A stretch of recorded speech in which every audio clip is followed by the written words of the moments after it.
What's up everybody? Nate here. So April has passed and we're into May, and May is going to be a huge month for not only the stock market and the housing market, but for our economy in general. So with that being said, here are some key dates that you need to pay attention to in May. May 3rd is the start of the Federal Reserve's FOMC meeting. The Federal Reserve is going to get together to talk about interest rate changes and monetary adjustments for May 2022. They're expected to make a statement on May 4th regarding how they're going to adjust rates later this month. So watch out for the stock market to be extremely volatile over May 3rd and May 4th. They're going to be directly reacting to what Fed Chairman Jerome Powell has to say about interest rates, labor participation, and how he feels about our economy in general. Like I said, they're going to be showing how they're going to adjust interest rates in 2022. So this is going to be very important for the future of the market. And keep an eye on the housing market too, because as they start to raise interest rates and talk about raising interest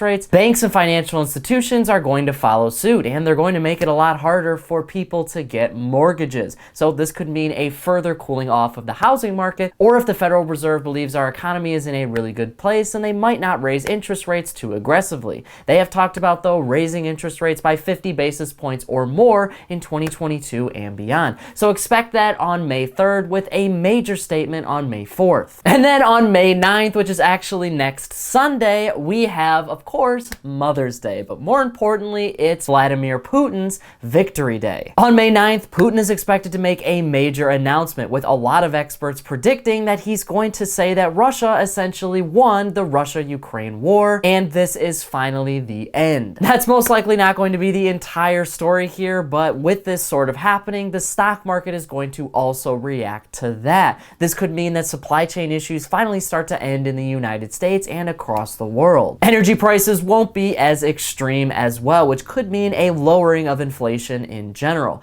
Obviously, May 9th is also a major holiday in Russia. This was the day that Germany was defeated in World War II, and Putin may also use it to say that Ukraine was officially beaten as well. So like I said, this could be really good or bad. If Putin announces that they're pulling forces from Ukraine, then that's going to be really good for the stock market. Supply chain issues are going to end. Prices can finally start to subside all throughout the world. But it also might be really bad because he could announce that there is an occupation of certain parts of Ukraine and the war is really still going on, further pushing up prices and supply chain issues. And overall, that conflict is now escalating. So that is what's happening on May 9th. Next up, on May 11th, we have the CPI report for April. This is going to show us the direction that inflation is heading in, and it might be the most important day this month. Most experts, including the Federal Reserve, believe that inflation may have peaked in March or April of 2022, so if it actually goes up on this next CPI report, then you can probably expect a more aggressive Fed during its next meeting, and for our economy and consumer sentiment to probably go down in May of this year. And of course, the Federal Reserve has already started raising its interest rate, so this will show the effect of a 25 basis point hike that they had all the way back in March of this year. And then finally, we have some key earnings reports this month. Earnings reports are going to be huge because they're going to show us the business side of how our economy is doing. If businesses are doing really well still, then that means consumers are still spending despite inflation being at an over 40-year high. So some key earnings to pay attention to in the travel industry. We have Expedia on May 2nd, MGM on May 2nd, Lyft on May 3rd, and Spirit Airlines reporting on May 4th. That's going to show us everything that's happening in travel, which has had a boost in prices because of inflation. In the energy sector, we have Marathon reporting on May 3rd and then Shell on May 5th. Remember, oil companies were hit hard by the Russia-Ukraine conflict, and they've had to go pretty crazy on their gas prices over the last 2 months. All of that happened in Q1 of 2022, so we'll be able to see how they're improving and the direction of those companies on their next earnings report. And we'll get to see how oil prices are going to fluctuate in the future. And then finally, in May, we have two super big companies, Starbucks on May 3rd and then Walmart on May 17th. Consumer spending on food and food-related items has gone way up over the last 6 months. So with the Federal Reserve raising interest rates and our economy in potential recession territory, it's going to be key to keep an eye on Walmart and Starbucks in particular.